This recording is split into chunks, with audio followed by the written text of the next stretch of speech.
નમસ્કાર કિસાન મિત્રો, મારું નામ છે સુનિલ અને આજે હું નાસિક જિલ્લાના ડિંડોરી તાલુકામાં કેપ્સિકમના ફાર્મિંગ ઉપર આવ્યો છું.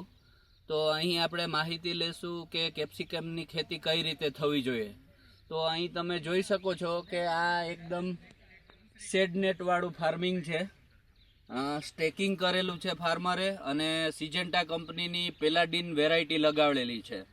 અને અહીંયા તમે જોઈ શકો છો કે આ બેડની જે લંબાઈ છે એમાં मल्चिंग एमने 4 फुट का मल्चिंग लगाया है और बेड की ऊंचाई करीबन 2 फुट है और ये 1 एकड़ का प्लॉट है, उसमें उसने 18,000 प्लांट डाले हैं.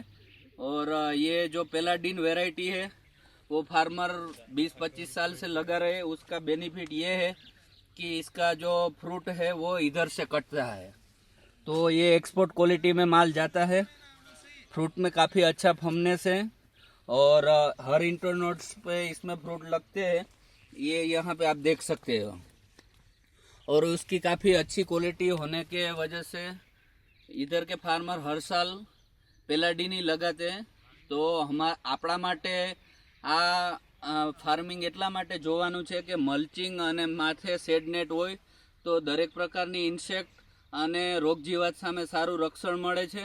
અને આ સ્ટેકિંગ કરવાથી કેપ્સિકમની હાઇટ 5.5 ફૂટ 6 ફૂટ સુધી આવે અને સારું ઉત્પાદન આપણે લઈ શકીએ છીએ.